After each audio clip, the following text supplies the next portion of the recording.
ಶ್ರೀಗುರುಭ್ಯೋ ನಮಃ. ಶ್ರೀಗಣೇಶಾಯ ನಮಃ. ಓಂ ಶ್ರೀರಾಮಕೃಷ್ಣಾಯ ನಮಃ. ಶ್ರೀರಾಮಕೃಷ್ಣ ವಚನವೇದ ಅಧ್ಯಾಯ 1 ಗುರು ಶಿಷ್ಯ. ಫೆಬ್ರವರಿ 1882 ಇಸ್ವಿ. ಶ್ರೀರಾಮಕೃಷ್ಣ ಪರಮಹಂಸರು ದಕ್ಷಿಣೇಶ್ವರದಲ್ಲಿ ಗಂಗೆಯ ದಡದಲ್ಲಿರುವ ಕಾಳಿ ದೇವಾಲಯದಲ್ಲಿ ವಾಸವಾಗಿದ್ದಾರೆ. ಮಾಸ್ಟರ್ ಮಹಾಶಯನಿಗೆ ಪರಮಹಂಸರ ಪ್ರಥಮ ದರ್ಶನ ದೊರೆತುದು ವಸಂತ ಋತುವಿನ ಒಂದು ಭಾನುವಾರ. ಅವರ ಜನ್ಮೋತ್ಸವ ನಡೆದು ಆಗ ತಾನೇ ಕೆಲವು ದಿನಗಳು ಆಗಿದ್ದವು. ಭಾನುವಾರ ರಜಾದಿನವಾದ್ದರಿಂದ ಮಾಸ್ಟರ್ ತನ್ನ ಸ್ನೇಹಿತ ಸಿಧುವಿನೊಡನೆ ವರಾಹನಗರದಲ್ಲಿನ ಉದ್ಯಾನವನಗಳಲ್ಲಿ ಸುತ್ತಾಡಿ ಬರಲು ಬಂದಿದ್ದಾನೆ. ಪ್ರಸನ್ನ ವಂದ್ಯೋಪಾಧ್ಯಾಯನ ಉದ್ಯಾನವನದಲ್ಲಿ ಅಡ್ಡಾಡುತ್ತಿರುವಾಗ ಸಿಧು ಮಾಸ್ಟರನ್ನು ಕೇಳಿದ. ಗಂಗಾ ತೀರದಲ್ಲಿ ಬಹಳ ಮನೋಹರವಾದ ಒಂದು ಉದ್ಯಾನವನವಿದೆ. ಅಲ್ಲಿ ಪರಮಹಂಸರೊಬ್ಬರು ವಾಸವಾಗಿದ್ದಾರೆ. ಅಲ್ಲಿಗೆ ಹೋಗೋಣವೇ? ಅದಕ್ಕೆ ಮಾಸ್ಟರ್ ಒಪ್ಪಿ ಇಬ್ಬರು ದಕ್ಷಿಣೇಶ್ವರ ಕಾಳಿ ದೇವಾಲಯದ ಕಡೆ ಮುಂದುವರಿಯಲಾರಂಭಿಸಿದರು. ಹೆಬ್ಬಾಗಿಲು ಹತ್ತಿರ ಬರುವುದರೊಳಗಾಗಿಯೇ ಮುಂಗತ್ತಲು ಕಾಲಿಕ್ಕಲಾರಂಭಿಸಿತು. ಅವರು ನೇರವಾಗಿ ಪರಮಹಂಸರ ಕೊಠಡಿಗೆ ಮುಂದುವರಿದು ನೋಡುತ್ತಾರೆ. ಪರಮಹಂಸರು ಪೂರ್ವಾಭಿಮುಖವಾಗಿ ಒಂದು ಮಂಚದ ಮೇಲೆ ಕುಳಿತು ಪ್ರಸನ್ನ ಚಿತ್ತದಿಂದ ಭಗವದ್ವಿಷಯವಾಗಿ ಮಾತನಾಡುತ್ತಿದ್ದಾರೆ. ಕೊಠಡಿ ಜನರಿಂದ ಕಿಕ್ಕಿರಿದು ತುಂಬಿದೆ. ಎಲ್ಲರೂ ನೆಲದ ಮೇಲೆ ಕುಳಿತು ಅವರ ಅಮೃತವಾಣಿಯನ್ನು ಸ್ತಬ್ಧರಾಗಿ ಕೇಳುತ್ತಿದ್ದಾರೆ. ಮಾಸ್ಟರ್ ಮಂತ್ರಮುಗ್ಧನಾಗಿ ಸುಮ್ಮನೆ ನಿಂತು ನೋಡಲಾರಂಭಿಸಿದ. ಆತನಿಗೆ ತೋರಿತು, ಸಾಕ್ಷಾತ್ ಶುಕದೇವನೇ ಭಗವದ್ವಿಷಯವಾಗಿ ಅಲ್ಲಿ ಮಾತನಾಡುತ್ತಿರುವ ಹಾಗೆ, ಸರ್ವತೀರ್ಥಗಳು ಅಲ್ಲಿ ಸಮಾಗಮವಾಗಿರುವ ಹಾಗೆ, ಸಾಕ್ಷಾತ್ ಚೈತನ್ಯದೇವನೇ ಜಗನ್ನಾಥಪುರಿ ಕ್ಷೇತ್ರದಲ್ಲಿ ಕುಳಿತು ರಾಮಾನಂದ, ಸ್ವರೂಪ ಇವರೇ ಮೊದಲಾದ ಭಕ್ತರೊಡನೆ ಭಗವಂತನ ನಾಮ ಗುಣ ಕೀರ್ತನೆ ಮಾಡುತ್ತಿರುವ ಹಾಗೆ. ಶ್ರೀರಾಮಕೃಷ್ಣರು ಹೇಳುತ್ತಿದ್ದಾರೆ, ಯಾವಾಗ ನಿಮಗೆ ಹರಿನಾಮವನ್ನೋ ರಾಮನಾಮವನ್ನೋ ಒಮ್ಮೆ ಉಚ್ಚರಿಸಿದ ಮಾತ್ರದಿಂದಲೇ ರೋಮಾಂಚನವಾಗುವುದೋ, ಪ್ರೇಮಾಶ್ರು ಸುರಿಯುವುದೋ, ಆಗ ನಿಜವಾಗಿ ತಿಳಿದುಕೊಳ್ಳಿ, ಇನ್ನು ನೀವು ಸಂಧ್ಯಾದಿ ಕರ್ಮಗಳನ್ನು ಮಾಡಬೇಕಾಗಿಲ್ಲ ಎಂದು. ಆಗ ಮಾತ್ರವೇ ನಿಮಗೆ ಕರ್ಮತ್ಯಾಗದ ಅಧಿಕಾರ, ಕರ್ಮ ತನಗೆ ತಾನೇ ನಿಮ್ಮನ್ನು ಬಿಟ್ಟು ತೊಲಗಿ ಹೋಗುತ್ತದೆ.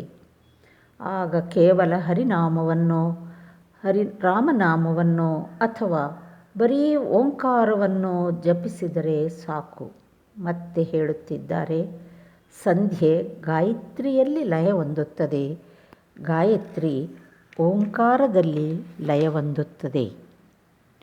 ಮಾಸ್ಟರ್ ಹಾಗೇ ಸುತ್ತಲೂ ನೋಡುತ್ತಾ ನೋಡುತ್ತಾ ತನಗೆ ತಾವೇ ಹೇಳಿಕೊಳ್ಳುತ್ತಿದ್ದಾನೆ, ಎಂಥ ರಮ್ಯವಾದ ಸ್ಥಳ ಇದು, ಎಂಥ ಮೋಹಕ ವ್ಯಕ್ತಿ ಇವರು, ಎಂಥ ಅಮೃತೋಪಮ ಮಾತುಗಳು ಇವರ ಬಾಯಿಂದ. ಈ ಸ್ಥಳವನ್ನು ಬಿಟ್ಟು ಕದಲಲೇ ಮನಸ್ಸಾಗುತ್ತಿಲ್ಲವಲ್ಲ. ಕೆಲವು ನಿಮಿಷಗಳಾದ ನಂತರ ಆತನಿಗೆ ಯೋಚನೆ ಬಂತು, ಮೊದಲು ನಾನೆಲ್ಲಿಗೆ ಬಂದಿದ್ದೇನೆ ಎಂಬುದನ್ನು ನೋಡಿಕೊಂಡು ಬಂದು ಅನಂತರ ಇಲ್ಲಿಗೆ ಬಂದು ಕುಳಿತುಕೊಳ್ಳುತ್ತೇನೆ.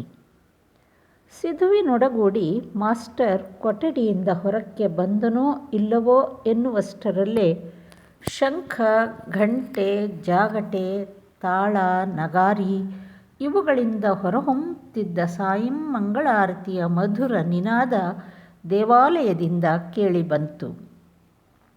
ದಕ್ಷಿಣ ಅಂಚಿನಲ್ಲಿದ್ದ ನಹಬತ್ ಖಾನೆಯಿಂದಲೂ ಇಂಪಾದ ವಾದ್ಯಘೋಷ ಹೊರಹೊಮ್ಮಿ ಬರಲಾರಂಭಿಸಿತು. ಆ ಶಬ್ದ ತರಂಗಗಳೆಲ್ಲ ಭಾಗೀರಥಿಯ ವಕ್ಷಸ್ಥಲದ ಮೇಲೆ ತೇಲಿ ತೇಲಿ ಮುಂದುವರಿದು ಕೊನೆಗೆ ಎಲ್ಲೋ ಬಹುದೂರದಲ್ಲಿ ಲಯವಾಗುವಂತೆ ತೋರಿ ಬರಲಾರಂಭಿಸಿದುವು. ಕುಸುಮಗಳ ಸುವಾಸನೆಯನ್ನು ಹೊತ್ತಿರುವ ವಸಂತ ಋತುವಿನ ಮಂದ ಮಾರುತ ಬೀಸಲಾರಂಭಿಸಿತು. ಚಂದ್ರ ಆಗತಾನೇ ಉದಯವಾಗಲಾರಂಭಿಸಿದ. ಪ್ರಕೃತಿ ಮನುಷ್ಯ ಇಬ್ಬರೂ ಸಹಕರಿಸಿ ಭಗವಂತನ ಸಾಯಂ ಮಂಗಳಾರತಿಗೆ ಸನ್ನದ್ಧರಾಗುತ್ತಿರುವಂತೆ ತೋರಿ ಬರಲಾರಂಭಿಸಿತು. 12 ಶಿವ ದೇವಾಲಯಗಳಲ್ಲೂ ಭವತಾರಿಣಿ ದೇವಾಲಯದಲ್ಲಿಯೂ ನಡೆದ ಮಂಗಳಾರತಿಯನ್ನು ನೋಡಿ ಮಾಸ್ಟರಿಗೆ ಪರಮಾನಂದವಾಯಿತು. ಅವರಿಬ್ಬರು ಪರಮಹಂಸರ ಕೊಠಡಿಯ ಕಡೆ ಬರುತ್ತಿದ್ದಾಗ ಸಿಧು ಮಾಸ್ಟರಿಗೆ ಹೇಳಿದ, ರಾಣಿ ರಾಸಮಣಿಯ ದೇವಾಲಯ ಎಂಬುದು ಇದೆ. ಇಲ್ಲಿ ನಿತ್ಯ ಪೂಜೆ ನಡೆಯುತ್ತದೆ. ಅನೇಕ ಅತಿಥಿಗಳ ಭಿಕ್ಷುಕರ ಸೇವೆ ನಡೆಯುತ್ತದೆ. ಪರಮಹಂಸರ ಕೊಠಡಿಯ ಹತ್ತಿರ ಬಂದು ನೋಡುತ್ತಾರೆ, ಬಾಗಿಲು ಮುಚ್ಚಿದೆ. ಈಗ ತಾನೇ ಧೂಪ ಹಾಕಿದಂತಿದೆ. ಬೃಂದೆ ಎಂಬ ಸೇವಕಿ ಬಾಗಿಲ ಹತ್ತಿರ ನಿಂತಿದ್ದಾಳೆ. ಒಳ್ಳೆ ಮನೆತನದವನಾದ ಮಾಸ್ಟರ್ ಏಕಾಏಕಿ ಕೊಠಡಿಯನ್ನು ಪ್ರವೇಶಿಸಲು ಹಿಂಜರಿದು ಬೃಂದೆಯನ್ನು ಕೇಳಿದ, ಸಾಧುಗಳು ಒಳಗಿರುವರೇ? ಬೃಂದೆ ಹೇಳಿದಳು, ಹೌದು, ಒಳಗಿದ್ದಾರೆ. ಮಾಸ್ಟರ್, ಇವರು ಇಲ್ಲಿ ಎಷ್ಟು ಕಾಲದಿಂದ ಇದ್ದಾರೆ? ಬೃಂದೆ, ಬಹಳ ಕಾಲದಿಂದ. ಮಾಸ್ಟರ್, ಒಳ್ಳೆಯದು. ಇವರೇನು ಬಹಳವಾಗಿ ಗ್ರಂಥಗಳನ್ನು ಓದುತ್ತಾರೋ? ಬೃಂದೆ, ಗ್ರಂಥಗಳೇ ಎಲ್ಲ ಇವರ ಬಾಯಲ್ಲೇ. ಮಾಸ್ಟರ್ ಆಗ ತಾನೇ ತನ್ನ ವಿಶ್ವವಿದ್ಯಾನಿಲಯದ ವ್ಯಾಸಂಗ ಮುಗಿಸಿ ಬಂದಿದ್ದ. ಪರಮಹಂಸರು ಗ್ರಂಥಗಳನ್ನು ಏನೂ ಓದೋದಿಲ್ಲ ಎಂಬುದನ್ನು ಕೇಳಿ ಬಹಳ ಆಶ್ಚರ್ಯಪಟ್ಟ. ಮಾಸ್ಟರ್, ಬಹುಶಃ ಈಗ ಇವರು ಸಾಯಂ ಜಪತಪಾದಿಗಳಲ್ಲಿ ತೊಡಗಿರಬಹುದು. ನಾವು ಈಗ ಒಳಕ್ಕೆ ಹೋಗಬಹುದೇ? ದಯವಿಟ್ಟು ಸಮಾಚಾರ ತಿಳಿಸಿ ಬರುತ್ತೀಯಾ? ಬೃಂದೆ, ನೀವು ಒಳಕ್ಕೆ ಹೋಗಿ ಒಂದು ಕಡೆ ಕುಳಿತುಕೊಳ್ಳಿ. ಆಗ ಅವರು ಕೊಠಡಿಯನ್ನು ಪ್ರವೇಶಿಸಿ ನೋಡುತ್ತಾರೆ, ಅಲ್ಲಿ ಬೇರೆ ಯಾರೂ ಇಲ್ಲ. ಪರಮಹಂಸರೊಬ್ಬರೇ ಮಂಚದ ಮೇಲೆ ಕುಳಿತುಕೊಂಡಿದ್ದಾರೆ. ಕೊಠಡಿಗೆ ಧೂಪ ಹಾಕಿದೆ. ಕಿಟಕಿ ಬಾಗಿಲುಗಳೆಲ್ಲ ಮುಚ್ಚಿವೆ. ಕೊಠಡಿಯನ್ನು ಪ್ರವೇಶಿಸಿದೊಡನೆಯೇ ಮಾಸ್ಟರ್ ಅವರಿಗೆ ಪ್ರಣಾಮ ಮಾಡಿದ. ಅವರ ಸಂಜ್ಞಾನುಸಾರ ಮಾಸ್ಟರ್ ಮತ್ತು ಸಿಧು ನೆಲದ ಮೇಲೆ ಕುಳಿತುಕೊಳ್ಳುತ್ತಾರೆ. ಪರಮಹಂಸರು ಅವರನ್ನು ಕೇಳುತ್ತಿದ್ದಾರೆ, ಎಲ್ಲಿದ್ದೀರಿ? ಏನು ಕೆಲಸ? ವರಾಹನಗರಕ್ಕೆ ಬಂದ ಉದ್ದೇಶವೇನು? ಇತ್ಯಾದಿ. ಮಾಸ್ಟರ್ ಅವಕ್ಕೆಲ್ಲ ಉತ್ತರವೀಯಲಾರಂಭಿಸಿದ. ಆದರೆ ಆಗಾಗ ಪರಮಹಂಸರು ಅನ್ಯಮನಸ್ಕರಾಗುತ್ತಿದ್ದುದು ಆತನ ಮನಸ್ಸಿಗೆ ಬಂತು. ಅದಕ್ಕೆ ಭಾವ ಅಂತ ಹೆಸರು ಎಂಬುದನ್ನು ಕ್ರಮೇಣ ಆತ ಅರಿತುಕೊಂಡ. ಅದು ಗಾಳ ಹಾಕಿ ಮೀನು ಹಿಡಿಯಲು ಕುಳಿತಿರುವವನ ಮಾನಸಿಕ ಅವಸ್ಥೆಯ ಹಾಗೆ. ಮೀನು ಎರೆ ತಿನ್ನಲು ಆರಂಭಿಸಿದಾಗ ಬೆಂಡು ಅಲುಗಲು ಆರಂಭಿಸುತ್ತದೆ. ಮೀನು ಹಿಡಿಯುವವ ಬಹಳ ಎಚ್ಚರಿಕೆಯಿಂದ ಗಾಳದ ಕಡ್ಡಿಯನ್ನು ಬಲವಾಗಿ ಹಿಡಿದು ಆ ಬೆಂಡಿನ ಕಡೆಗೇ ಏಕಾಗ್ರಚಿತ್ತನಾಗಿ ನೋಡತೊಡಗುತ್ತಾನೆ. ಆಗ ಆತ ಬೇರೆ ಯಾರೊಡನೆಯೂ ಮಾತನಾಡಲಲ್ಲ. ಪರಮಹಂಸರದು ಅದೇ ತರಹ ಮಾನಸಿಕ ಅವಸ್ಥೆ. ಅವರಿಗೆ ಮುಸ್ಸಂಜೆಯಾದ ಮೇಲೆ ಪ್ರಾಯಶಃ ಈ ವಿಧವಾದ ಅವಸ್ಥೆ ಬರುತ್ತದೆ ಮತ್ತು ಒಮ್ಮೊಮ್ಮೆ ಅವರು ಸಂಪೂರ್ಣ ಬಾಹ್ಯಜ್ಞಾನ ಶೂನ್ಯರಾಗಿ ಬಿಡುತ್ತಾರೆ ಎಂಬುದನ್ನು ಕ್ರಮೇಣ ಕೇಳಿ ತಿಳಿದುಕೊಂಡುದೂ ಅಲ್ಲದೆ ತಾನು ಪ್ರತ್ಯಕ್ಷ ನೋಡಿಯೂ ನೋಡಿದ. ಮಾಸ್ಟರ್, ಬಹುಶಃ ಈಗ ನೀವು ಸಾಯಂ ಸಂಧ್ಯಾವಂದನಾದಿಗಳಲ್ಲಿ ತೊಡಗಬೇಕಾಗಿರಬಹುದು. ನಾವು ಹೋಗಿ ಬರಲು ಅನುಮತಿಯೇ? ಶ್ರೀರಾಮಕೃಷ್ಣರು ಭಾವಸ್ಥರಾಗಿಯೇ, ಸಂಧ್ಯಾವಂದನೆಯೇ? ಇಲ್ಲ, ಅಂಥದ್ದೇನಿಲ್ಲ. ಹಾಗೆ ಇನ್ನೂ ಸ್ವಲ್ಪ ಹೊತ್ತು ಮಾತುಕತೆಗಳಾಡಿದ ನಂತರ ಮಾಸ್ಟರ್ ಅವರಿಗೆ ಪ್ರಣಾಮ ಮಾಡಿ ಬೀಳ್ಕೊಂಡ. ಪರಮಹಂಸರು ಹೇಳುತ್ತಿದ್ದಾರೆ, ಮತ್ತೆ ಬನ್ನಿ ಎಂದು. ಮಾಸ್ಟರ್ ಹಿಂದಿರುಗುವಾಗ ಆಲೋಚಿಸಲಾರಂಭಿಸಿದ. ಯಾರನ್ನು ಮತ್ತೆ ಹೋಗಿ ನೋಡಬೇಕೆಂಬ ಇಚ್ಛೆಯಾಗುತ್ತಿರುವುದೋ ಅಂಥ ಈ ಸೌಮ್ಯರು ಯಾರು? ಪುಸ್ತಕ ಓದದೆ ಮನುಷ್ಯ ದೊಡ್ಡವನಾಗಬಲ್ಲನೇ? ಏನಾಶ್ಚರ್ಯ, ಇವರನ್ನು ಮತ್ತೆ ನೋಡಬೇಕು ಅಂತ ಅನ್ನಿಸುತ್ತಾ ಇದೆಯಲ್ಲ. ಇವರೂ ಹೇಳಿದ್ದಾರೆ ಮತ್ತೆ ಬನ್ನಿ ಎಂದು. ನಾಳೆಯೋ ನಾಳಿದ್ದೋ ಬೆಳಗ್ಗೆಯೇ ಬಂದು ಬಿಡುತ್ತೇನೆ. ಮಾಸ್ಟರಿಗೆ ಪರಮಹಂಸರ 2ನೆಯ ದರ್ಶನ ದೊರೆತುದು ಅವರ ಕೊಠಡಿಯ ಆಗ್ನೇಯ ಜಗಲಿಯ ಮೇಲೆ. ಸುಮಾರು 8 ಗಂಟೆಯ ಸಮಯದಲ್ಲಿ ಕ್ಷೌರಿಕ ಆಗತಾನೆ ಬಂದಿದ್ದಾನೆ. ಕ್ಷೌರ ಮಾಡಿಸಿಕೊಳ್ಳಲು ಹೋಗುತ್ತಿದ್ದಾರೆ. ಇನ್ನೂ ಚಳಿಗಾಲವಾಗಿದ್ದುದರಿಂದ ಒಂದು ವಿಧದ ಉಣ್ಣೆಯ ಶಾಲು ಹೊದ್ದಿಕೊಂಡಿದ್ದಾರೆ. ಅದಕ್ಕೆ ಕೆಂಪು ಅಂಚು ಹಾಕಿದೆ. ಮಾಸ್ಟರನ್ನು ನೋಡಿ ಹೇಳುತ್ತಿದ್ದಾರೆ, ಬಂದೆಯಾ? ಒಳ್ಳೆಯದು, ಇಲ್ಲಿ ಕುಳಿತುಕೋ. ಅವರು ನಗುಮುಖರಾಗಿದ್ದಾರೆ. ಮಾತನಾಡುವಾಗ ಸ್ವಲ್ಪ ಬಿಕ್ಕಳಿಸುತ್ತಿದ್ದಾರೆ. ಶ್ರೀರಾಮಕೃಷ್ಣರು ಮಾಸ್ಟರಿಗೆ, ನಿನ್ನ ಮನೆಯಲ್ಲಿ? ಮಾಸ್ಟರ್, ಕಲ್ಕತ್ತಾದಲ್ಲಿ. ಶ್ರೀರಾಮಕೃಷ್ಣರು, ಇಲ್ಲಿ ಯಾರ ಮನೆಗೆ ಬಂದಿದ್ದೀಯೇ? ಮಾಸ್ಟರ್, ಹಿರಿಯಕ್ಕನ ಈಶಾನ ಕವಿರಾಜನ ಮನೆಗೆ. ಶ್ರೀರಾಮಕೃಷ್ಣ, ಓಹೋ, ಈಶಾನನ ಮನೆಗೋ? ಒಳ್ಳೆಯದು. ಈಗ ಕೇಶವಸೇನನಿಗೆ ಹೇಗಿದೆ? ಆತನಿಗೆ ಬಹಳ ಕಾಯಿಲೆ ಆಗಿಬಿಟ್ಟಿತ್ತು. ಮಾಸ್ಟರ್, ನಾನು ಹಾಗೆ ಕೇಳಿದ್ದೆ, ಆದರೆ ಇಷ್ಟರಲ್ಲಿ ಗುಣವಾಗಿರಬೇಕು. ಶ್ರೀರಾಮಕೃಷ್ಣರು, ಕೇಶವನಿಗೆ ಗುಣವಾದರೆ ಭಗವತಿಗೆ ಎಳನೀರು ಸಕ್ಕರೆ ಅರ್ಪಿಸುವುದಾಗಿ ಹರಕೆ ಹೊತ್ತಿದ್ದೇನೆ. ಬೆಳಗಿನ ಜಾವ ಎಚ್ಚರವಾಗಿ ಬಿಡುತ್ತದೆ. ಆಗ ಎದ್ದು ಭಗವತಿಯ ಹತ್ತಿರ ಅಳುತ್ತಾ ಮೊರೆ ಇಡುತ್ತೇನೆ, ಹೇ ತಾಯೇ, ಕೇಶವನಿಗೂ ಗುಣವಾಗುವಂತೆ ಮಾಡಿಬಿಡು. ಆತ ಬದುಕಿಕೊಳ್ಳದೆ ಹೋದರೆ ಕಲ್ಕತ್ತೆಗೆ ಹೋದಾಗ ನಾನು ಇನ್ನು ಬೇರೆ ಯಾರ ಸಂಗಡ ಮಾತನಾಡಲಿ? ಅದಕ್ಕಾಗಿ ಎಳನೀರು ಸಕ್ಕರೆಯ ಹರಕೆ ಹೊತ್ತಿರುವುದು. ಒಳ್ಳೆಯದು.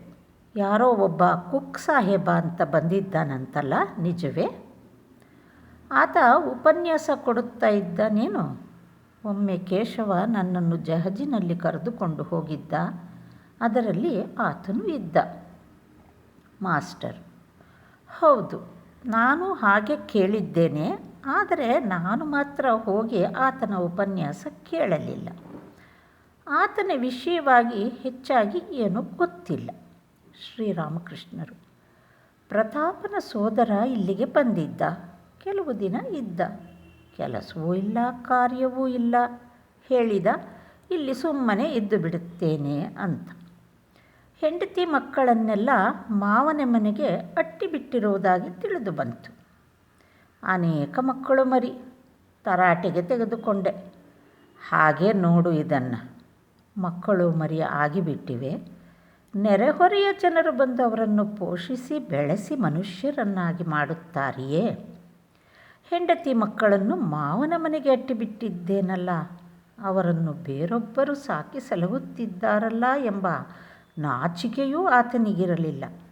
ಆತನನ್ನು ಚೆನ್ನಾಗಿ ಬೈದು ಹೇಳಿದೆ, ಯಾವುದಾದರೂ ಒಂದು ಉದ್ಯೋಗಕ್ಕೆ ಸೇರಿಕೋ ಅಂತ. ಆಗ ಮಾತ್ರ ಇಲ್ಲಿಂದ ಹೊರಡಲು ಮನಸ್ಸು ಮಾಡಿದ. ನಿನಗೆ ವಿವಾಹವಾಗಿದೆಯೇ?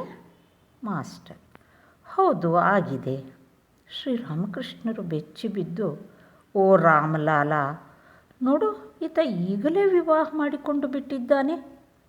ಮಾಸ್ಟರ್ ಘೋರತರ ಅಪರಾಧ ಮಾಡಿದವನ ಹಾಗೆ ಸ್ತಬ್ಧನಾಗಿ ತಲೆ ತಗ್ಗಿಸಿ ನೆಲದಿಟ್ಟಿಸಿ ನೋಡುತ್ತಾ ಕುಳಿತಿದ್ದಾನೆ. ಯೋಚಿಸುತ್ತಿದ್ದಾನೆ. ವಿವಾಹವಾಗುವುದು ದೊಡ್ಡ ಪಾಪಕೃತ್ಯವೇ? ಶ್ರೀರಾಮಕೃಷ್ಣರು ಮತ್ತೆ ಕೇಳುತ್ತಿದ್ದಾರೆ, ನಿನಗೆ ಮಕ್ಕಳಾಗಿವೆಯೇ? ಮಾಸ್ಟರ್ನ ಹೃದಯ ಡಬ್ ಡಬ್ ಅನ್ನಲಾರಂಭಿಸಿತು. ಹೆದರಿ ಹೆದರಿ ಹೇಳಿದ, ಹೌದು, ಆಗಿವೆ. ಅತ್ಯಂತವಾಗಿ ದುಃಖ ಸೂಚಿಸುತ್ತಾ ಶ್ರೀರಾಮಕೃಷ್ಣರು, ನೋಡು, ಈತನಿಗೆ ಮಕ್ಕಳೂ ಆಗಿಬಿಟ್ಟಿವೆ. ಈ ರೀತಿಯಾಗಿ ಖಂಡಿಸಲ್ಪಟ್ಟವನಾಗಿ ಮಾಸ್ಟರ್ ಸ್ತಬ್ಧನಾಗಿ ಕುಳಿತಿದ್ದಾನೆ. ಆತನ ಅಹಂಕಾರ ಪುಡಿ ಪುಡಿಯಾಗಲಾರಂಭಿಸಿತು. ಕೆಲವು ನಿಮಿಷಗಳಾದ ನಂತರ ಪರಮಹಂಸರು ಆತನ ಕಡೆಗೆ ತಮ್ಮ ಕೃಪಾದೃಷ್ಟಿಯನ್ನು ಬೀರಿ ಪ್ರೇಮಪೂರಿತ ಹೃದಯದಿಂದ ಹೇಳುತ್ತಿದ್ದಾರೆ, ನೋಡು, ನಿನ್ನಲ್ಲಿ ಒಳ್ಳೆ ಚಿಹ್ನೆಗಳಿವೆ. ಕಣ್ಣು, ಹಣೆ ಮುಂತಾದವನ್ನು ನೋಡಿಯೇ ಅರಿತುಕೊಂಡು ಬಿಡಬಲ್ಲೆ. ಒಳ್ಳೆಯದು. ನಿನ್ನ ಹೆಂಡತಿ ಎಂಥವಳು? ವಿದ್ಯಾಶಕ್ತಿಯೋ ಅವಿದ್ಯಾಶಕ್ತಿಯೋ? ಮಾಸ್ಟರ್, ಒಳ್ಳೆಯವಳೆ, ಆದರೆ ಅಗ್ನಿ. ಶ್ರೀರಾಮಕೃಷ್ಣರು ಅಸಹನೆಯಿಂದ, ನೀನು ಜ್ಞಾನಿ? ಜ್ಞಾನವಾವುದು ಅಜ್ಞಾನವಾವುದು ಎಂಬುದನ್ನು ಮಾಸ್ಟರ್ ಇನ್ನೂ ಅರಿತುಕೊಳ್ಳಬೇಕಾಗಿತ್ತು. ಓದು ಬರಹ ಕಲಿತುಕೊಂಡರೆ, ಪುಸ್ತಕ ಓದುವುದಕ್ಕೆ ಬಂದರೆ ಜ್ಞಾನ ದೊರಕುತ್ತದೆ ಎಂಬುದು ಆತನ ಭಾವನೆಯಾಗಿತ್ತು. ಕ್ರಮೇಣ ಆತ ಈ ಭಾವನೆಯಿಂದ ಮುಕ್ತನಾದ. ಭಗವಂತನನ್ನು ಅರಿಯುವಿಕೆಯೇ ಜ್ಞಾನ, ಅರಿಯದಿರುವಿಕೆಯೇ ಅಜ್ಞಾನ ಎಂಬುದನ್ನು ಅರಿತುಕೊಂಡ. ಪರಮಹಂಸರು ನೀನು ಜ್ಞಾನಿ ಎಂದು ಹೇಳಿದಾಗ ಆತನ ಅಹಂಕಾರಕ್ಕೆ ಬಲವಾದ ಪೆಟ್ಟು ಬಿತ್ತು. ಶ್ರೀರಾಮಕೃಷ್ಣರು, ಒಳ್ಳೆಯದು. ನಿನಗೆ ಸಾಕಾರದಲ್ಲಿ ವಿಶ್ವಾಸವೋ ನಿರಾಕಾರದಲ್ಲಿ ವಿಶ್ವಾಸವೋ? ಮಾಸ್ಟರ್ ಆಶ್ಚರ್ಯಚಕಿತನಾಗಿ ತನಗೆ ತಾನೇ, ಸಾಕಾರದಲ್ಲಿ ವಿಶ್ವಾಸವಿದ್ದುದೇ ಆದರೆ ನಿರಾಕಾರದಲ್ಲಿ ವಿಶ್ವಾಸ ಉಂಟಾದೀತೆ? ಭಗವಂತ ನಿರಾಕಾರ ಎಂಬ ವಿಶ್ವಾಸವಿರುವುದಾದರೆ ಆತ ಸಾಕಾರ ಎಂಬ ವಿಶ್ವಾಸ ಉಂಟಾಗಲು ಸಾಧ್ಯವೇ? ವಿರುದ್ಧ ಅವಸ್ಥೆಗಳು ಎರಡೂ ಸತ್ಯವಾಗಲು ಸಾಧ್ಯವೇ? ಬಿಳಿ ವಸ್ತುವಾದ ಹಾಲು ಕಪ್ಪಾಗಿಯೂ ಇರಬಲ್ಲುದೇ? ಮಾಸ್ಟರ್, ನನಗೆ ನಿರಾಕಾರ ಹಿಡಿಸುತ್ತದೆ. ಶ್ರೀರಾಮಕೃಷ್ಣರು, ಬಹಳ ಒಳ್ಳೆಯದೇ. ಒಂದರಲ್ಲಿ ವಿಶ್ವಾಸವಿದ್ದರೆ ಅದೇ ಯಥೇಷ್ಟ. ನಿರಾಕಾರದಲ್ಲಿ ವಿಶ್ವಾಸವೇ ಬಹಳ ಒಳ್ಳೆಯದು. ಆದರೆ ಎಂದಿಗೂ ಹೀಗೆ ಯೋಚಿಸಬೇಡ, ಇದೇ ಕೇವಲ ಸತ್ಯ, ಉಳಿದುದೆಲ್ಲ ಮಿಥ್ಯ ಎಂದು ತಿಳಿದುಕೋ. ನಿರಾಕಾರವೂ ಸತ್ಯ, ಸಾಕಾರವೂ ಸತ್ಯ. ಯಾವುದರಲ್ಲಿ ವಿಶ್ವಾಸವೋ ಅದರಲ್ಲಿ ದೃಢ ಬುದ್ಧಿ ಇಡು. ಪರಮಹಂಸರು ಎರಡೂ ಸತ್ಯ ಎಂಬುದನ್ನು ಒತ್ತಿ ಒತ್ತಿ ಹೇಳಿದ್ದನ್ನು ಕೇಳಿ ಮಾಸ್ಟರ್ ಬಹಳವಾಗಿ ಆಶ್ಚರ್ಯಪಡುತ್ತಿದ್ದಾನೆ. ಈ ವಿಷಯವನ್ನು ಆತನ ಪುಸ್ತಕ ರಾಶಿ ಯಾವುದೂ ತಿಳಿಸಿರಲಿಲ್ಲ. ಆತನ ಅಹಂಕಾರ ಮೂರನೇ ಸಲ ಪುಡಿಯಾಗಲಾರಂಭಿಸಿತು. ಆದರೆ ಇನ್ನೂ ಸಂಪೂರ್ಣವಾಗಿ ಧ್ವಂಸವಾಗಿರಲಿಲ್ಲ. ಆದ್ದರಿಂದ ಸ್ವಲ್ಪ ತರ್ಕ ಮಾಡಲು ಮುಂದೆ ಬಂದ. ಮಾಸ್ಟರ್, ಒಂದು ಪಕ್ಷ ಭಗವಂತ ಸಾಕಾರ ಅಂತ ಇಟ್ಟುಕೊಳ್ಳೋಣ. ಆದರೆ ಆತ ಮಣ್ಣಿನ ಪ್ರತಿಮೆ ಏನಲ್ಲವಲ್ಲ ನಿಜವಾಗಿಯೂ? ಶ್ರೀರಾಮಕೃಷ್ಣರು ಮಧ್ಯೆ ಬಾಯಿ ಹಾಕಿ, ಮಣ್ಣಿನದೇಕೆ, ಚಿನ್ಮಯ ಮೂರ್ತಿ. ಮಾಸ್ಟರಿಗೆ ಚಿನ್ಮಯ ಮೂರ್ತಿ ಎಂಬುದರ ಸೂಚಿತಾರ್ಥ ಗೊತ್ತಾಗಲಿಲ್ಲ. ಮುಂದುವರಿಸುತ್ತಿದ್ದಾನೆ, ಒಳ್ಳೆಯದು. ಯಾರು ಮಣ್ಣಿನ ಪ್ರತಿಮೆಯನ್ನು ಪೂಜಿಸುತ್ತಾರೋ ಅವರಿಗೆ ತಿಳಿಸಿಕೊಡಬೇಕಾಗುತ್ತದೆ, ಮಣ್ಣಿನ ಪ್ರತಿಮೆಯೇ ಭಗವಂತನಲ್ಲ.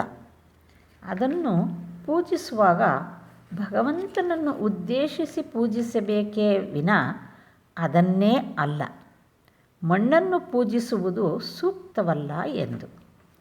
ಶ್ರೀರಾಮಕೃಷ್ಣರು ಅಸಹನೆಯಿಂದ, ನಿಮ್ಮ ಕಲ್ಕತ್ತದ ಜನರಿಗೆಲ್ಲ ಇದೊಂದೇ ಹುಚ್ಚು, ಕೇವಲ ಲೆಕ್ಚರ್ ಕೊಡೋದು, ಇನ್ನೊಬ್ಬರ ಹೃದಯಕ್ಕೆ ಬೆಳಕು ತರೋದು. ಮೊದಲು ತಮ್ಮ ಹೃದಯಕ್ಕೆ ಯಾವ ರೀತಿ ಬೆಳಕು ತಂದುಕೊಳ್ಳುವುದು ಎಂಬುದರ ಯೋಚನೆಯೇ ಇಲ್ಲ. ಪರರಿಗೆ ತಿಳುವಳಿಕೆ ಕೊಡಲು ಯಾರು ನೀವು? ಈ ಜಗತ್ತು ಯಾರದೋ ಆತ ತಿಳುವಳಿಕೆ ಕೊಡುತ್ತಾನೆ. ಯಾರು ಈ ಜಗತ್ತನ್ನು ಸೃಷ್ಟಿಸಿದ್ದಾನೋ, ಸೂರ್ಯ, ಚಂದ್ರ ಮತ್ತು ಮನುಷ್ಯ, ಜೀವಜಂತು ನಿರ್ಮಿಸಿದ್ದಾನೋ, ಜೀವಜಂತುಗಳ ಆಹಾರಕ್ಕೆ ವ್ಯವಸ್ಥೆ, ಬೆಳೆಗಾಗಿ ಮಳೆ, ಪಾಲನೆಗಾಗಿ ತಾಯಿ ತಂದೆ ಇವನ್ನು ಸೃಷ್ಟಿಸಿದ್ದಾನೋ, ತಾಯಿ ತಂದೆಗಳಲ್ಲಿ ಪ್ರೀತಿ ಮಮತೆ ತುಂಬಿದ್ದಾನೋ ಆತ ತಿಳುವಳಿಕೆ ಕೊಡುತ್ತಾನೆ. ಇಷ್ಟೊಂದು ಮಾಡಿರುವವನು ಅದೊಂದಷ್ಟು ಮಾಡಲಾರನೆ? ಒಂದು ಪಕ್ಷ ತಿಳುವಳಿಕೆ ಕೊಡಲು ಅವಶ್ಯಕತೆ ಏನಾದರೂ ತೋರಿ ಬಂದರೆ ಆತನೇ ಆ ಕಾರ್ಯಕ್ಕೆ ಮುಂದೆ ಬರುತ್ತಾನೆ. ಆತ ನಮ್ಮ ಅಂತರ್ಯಾಮಿ. ಒಂದು ಮಣ್ಣಿನ ಪ್ರತಿಮೆಯನ್ನು ಪೂಜಿಸುವುದು ಸರಿಯಲ್ಲ ಅಂತ ಇಟ್ಟುಕೊಂಡರೂ ಅದರ ಮೂಲಕ ತನ್ನ ಪೂಜೆಯೇ ನಡೆಯುತ್ತದೆ ಎಂಬುದನ್ನು ಆತ ಅರಿಯನೇ? ಆತ ಆ ವಿಧದ ಪೂಜೆಯಿಂದಲೇ ಸಂತುಷ್ಟನಾಗುತ್ತಾನೆ. ಅದಕ್ಕೇಕೆ ತಲೆನೋವು? ಮೊದಲು ನಿನಗೆ ಯಾವುದರಿಂದ ಜ್ಞಾನ ಭಕ್ತಿ ದೊರೆಯಬಹುದೋ ಅದಕ್ಕಾಗಿ ಪ್ರಯತ್ನಿಸು. ಈ ಸಲ ಮಾಸ್ಟರ್ ಅಹಂಕಾರ ಬಹುಶಃ ಸಂಪೂರ್ಣವಾಗಿ ಧ್ವಂಸವಾಗಿ ಹೋಗಿರಬೇಕು. ಯೋಚಿಸಲಾರಂಭಿಸಿದ. ನಿಜ, ಇವರು ಹೇಳುತ್ತಿರುವುದು ಸತ್ಯ. ತಿಳುವಳಿಕೆ ಕೊಡಲು ಹೋಗುವ ಅವಶ್ಯಕತೆಯಾದರೂ ಏನಿದೆ? ನಾನು ಭಗವಂತನ ಸಾಕ್ಷಾತ್ಕಾರ ಮಾಡಿಕೊಂಡಿದ್ದೇನೆಯೇ? ನನಗೆ ಆತನ ಪಾದ ಪದ್ಮಗಳಲ್ಲಿ ಭಕ್ತಿ ಉಂಟಾಗಿದೆಯೇ? ತನಗೆ ಮಲಗಲು ಸ್ಥಳವಿಲ್ಲ, ಶಂಕರನ್ ಬೇರೆ ಕರೆಯೋದು. ನನಗೆ ಏನೆಂದರೆ ಏನೂ ಭಗವಂತನ ವಿಷಯವಾಗಿ ಗೊತ್ತಿಲ್ಲ. ಆದರೂ ಪರರಿಗೆ ತಿಳುವಳಿಕೆ ಕೊಡಲು ಪ್ರಯತ್ನಿಸುತ್ತಿದ್ದೇನಲ್ಲ, ಇದು ಎಂತಹ ನಾಚಿಕೆಗೇಡಿತನ, ಎಂಥ ತಿಳಿಗೇಡಿ ನಾನು. ಪರರಿಗೆ ತಿಳಿಸಿಕೊಡಲು ಇದೇನು ಗಣಿತಶಾಸ್ತ್ರವೇ, ಇತಿಹಾಸವೇ, ಸಾಹಿತ್ಯವೇ? ಇದು ಭಗವತ್ ತತ್ವ. ಇವರು ಹೇಳುತ್ತಿರುವುದು ನನ್ನ ಹೃದಯಕ್ಕೆ ಒಪ್ಪುತ್ತಿದೆ. ಮಾಸ್ಟರ್ ಶ್ರೀರಾಮಕೃಷ್ಣರೊಡನೆ ಮಾಡಿದ ವಾದ ಇದೇ ಮೊಟ್ಟ ಮೊದಲನೆಯದು, ಭಗವತ್ ಕೃಪೆಯಿಂದ ಇದೇ ಕಟ್ಟ ಕಡೆಯದು. ಶ್ರೀರಾಮಕೃಷ್ಣರು: ನೀನು ಮಣ್ಣಿನ ಪ್ರತಿಮೆ ಪೂಜೆಯ ಸಂಬಂಧವಾಗಿ ಮಾತು ಎತ್ತಿದ್ದೆ. ಪ್ರತಿಮೆ ಮಣ್ಣಿನದಾದರೂ ಆ ವಿಧದ ಪೂಜೆಯ ಅವಶ್ಯಕತೆ ಇದೆ. ಹಲವಾರು ವಿಧದ ಪೂಜಾಕ್ರಮಗಳನ್ನು ಭಗವಂತನೇ ಏರ್ಪಡಿಸಿದ್ದಾನೆ. ಈ ಜಗತ್ತು ಯಾರದೋ ಆತನೇ ಅಧಿಕಾರ ಭೇದಕ್ಕನುಗುಣವಾಗಿ ಇವನ್ನೆಲ್ಲ ಮಾಡಿದ್ದಾನೆ. ತಾಯಿ ತನ್ನ ಮಕ್ಕಳ ಜೀರ್ಣ ಶಕ್ತಿಗನುಸಾರವಾಗಿ ಆಹಾರ ತಯಾರು ಮಾಡುತ್ತಾಳೆ. ಒಬ್ಬಳಿಗೆ 5 ಮಕ್ಕಳಿವೆ ಅಂತ ಇಟ್ಟುಕೋ. ಆಕೆ ಮೀನನ್ನು ಅಡಿಗೆ ಮಾಡಬೇಕಾಗಿದ್ದರೆ ಮಕ್ಕಳ ರುಚಿ, ಜೀರ್ಣಶಕ್ತಿ ಇವಕ್ಕೆ ತಕ್ಕಂತೆ ಭಕ್ಷ್ಯ ಭೋಜ್ಯಗಳನ್ನು ಪಲಾವು, ಉಪ್ಪಿನಕಾಯಿ, ಬಜ್ಜಿ, ಪಲ್ಯ, ಸಾರು ಇತ್ಯಾದಿ ಅಡಿಗೆ ಮಾಡುತ್ತಾಳೆ. ಅರ್ಥವಾಯಿತೇ? ಮಾಸ್ಟರ್ ವಿನಯದಿಂದ: ಹೌದು, ಆಯಿತು, ಒಳ್ಳೆಯದು.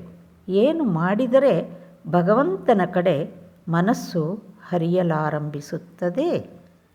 ಶ್ರೀರಾಮಕೃಷ್ಣರು: ಭಗವಂತನ ನಾಮಗುಣ ಕೀರ್ತನೆಯನ್ನು ಸರ್ವದಾ ಮಾಡುತ್ತಿರಬೇಕು. ಸತ್ಸಂಗ ಎಂದರೆ ಭಗವದ್ಭಕ್ತರ, ಸಾಧು ಸತ್ಪುರುಷರ ಸಹವಾಸ ಆಗಾಗ ಮಾಡುತ್ತಿರಬೇಕು. ಮನಸ್ಸು ಹಗಲಿರುಳು ಸಂಸಾರದಲ್ಲೇ, ಪ್ರಾಪಂಚಿಕ ಕೆಲಸ ಕಾರ್ಯಗಳಲ್ಲೇ ನಿರತವಾಗಿ ಬಿಟ್ಟಿದ್ದರೆ ಅದು ಭಗವನ್ಮುಖವಾಗಲಾರದು. ಆಗಾಗ ನಿರ್ಜನ ಪ್ರದೇಶಕ್ಕೆ ಹೋಗಿ ಭಗವದ್ಧ್ಯಾನದಲ್ಲಿ ತೊಡಗುವುದು ಅತ್ಯಂತ ಅವಶ್ಯಕ. ಮೊದಲು ಪದೇ ಪದೇ ನಿರ್ಜನ ಪ್ರದೇಶಕ್ಕೆ ಹೋಗಿ ಆತನ ಧ್ಯಾನ ಮಾಡದೇ ಇದ್ದರೆ ಮನಸ್ಸನ್ನು ನಿಲ್ಲಿಸುವುದು ದುಸ್ಸಾಧ್ಯ. ಗಿಡ ಇನ್ನೂ ಸಸಿಯಾಗಿರುವಾಗ ಅದರ ಸುತ್ತಲೂ ಬೇಲಿ ಕಟ್ಟಬೇಕು. ಇಲ್ಲದಿದ್ದರೆ ದನಕರುಗಳು, ಆಡು ಕುರಿಗಳು ತಿಂದು ನಾಶ ಮಾಡಿಬಿಡುತ್ತವೆ. ಧ್ಯಾನವನ್ನು ಆಂತರ್ಯದಲ್ಲೋ, ಏಕಾಂತ ಸ್ಥಳದಲ್ಲೋ, ನಿಬಿಡ ಅರಣ್ಯದಲ್ಲೋ ಮಾಡಬೇಕು. ಸತತ ಸದ್ವಿಚಾರ ಮಾಡುತ್ತಿರಬೇಕು. ಭಗವಂತನೊಬ್ಬನೇ ಸತ್, ನಿತ್ಯ ವಸ್ತು, ಉಳಿದುದೆಲ್ಲ ಅಸತ್, ಅನಿತ್ಯ ವಸ್ತು ಎಂದು. ಹೀಗೆ ವಿಚಾರ ಮಾಡುತ್ತಾ ಅನಿತ್ಯ ವಸ್ತುಗಳ ಮೇಲಿನ ಅನುರಾಗವನ್ನು ಕೊನೆಗೆ ಮನಸ್ಸಿನಿಂದ ಕಿತ್ತೊಗೆಯಬೇಕು. ಮಾಸ್ಟರ್ ವಿನಯದಿಂದ: ಸಂಸಾರದಲ್ಲಿ ಯಾವ ರೀತಿ ಇರಬೇಕು?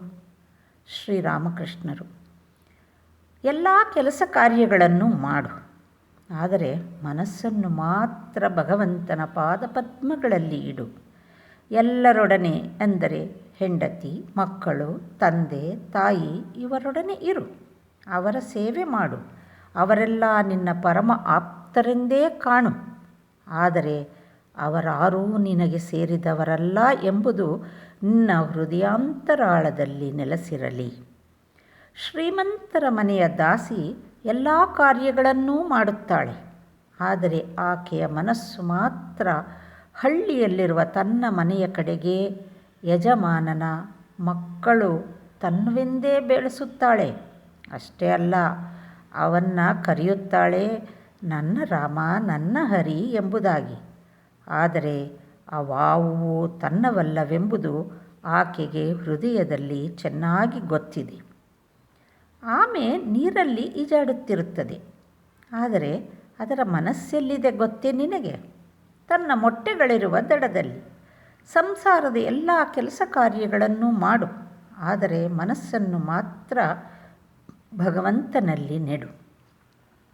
ಭಗವಂತನಲ್ಲಿ ಭಕ್ತಿ ಬೆಳೆಸಿಕೊಳ್ಳುವುದಕ್ಕೆ ಮುನ್ನ ಸಂಸಾರಕ್ಕೆ ಕಾಲಿಟ್ಟೆ ಎಂದರೆ ಇನ್ನೂ ಅಧಿಕಾಧಿಕವಾಗಿ ಕಷ್ಟ ಪರಂಪರೆಗಳಿಗೆ ಈಡಾಗುವೆ. ಶೋಕ, ತಾಪ, ವಿಪತ್ತು ಇವುಗಳಿಂದ ಸಂಪೂರ್ಣ ಬೆಂದು ಬೆಂಡಾಗಿ ಹೋಗುವೆ. ವಿಷಯ ಚಿಂತನೆ ಮಾಡಿದಷ್ಟು ಅವುಗಳಲ್ಲಿ ಆಸಕ್ತಿಯೂ ಬೆಳೆಯುತ್ತಾ ಹೋಗುತ್ತದೆ. ಮೊದಲು ಕೈಗೆ ಎಣ್ಣೆ ಸವರಿಕೊಂಡು ಹಲಸಿನ ಹಣ್ಣು ಬಿಡಿಸಬೇಕು. ಇಲ್ಲದಿದ್ದರೆ ಕೈಗೆ ಅಂಟು ಹತ್ತಿಕೊಂಡು ಬಿಡುತ್ತದೆ. ಭಗವದ್ಭಕ್ತಿ ಎಂಬ ಎಣ್ಣೆಯನ್ನು ಮೊದಲು ಹವಣಿಸಿಕೊಂಡು ಬಳಿಕ ಸಾಂಸಾರಿಕ ಕೆಲಸ ಕಾರ್ಯಗಳಲ್ಲಿ ಕೈಯಿಡಬೇಕು.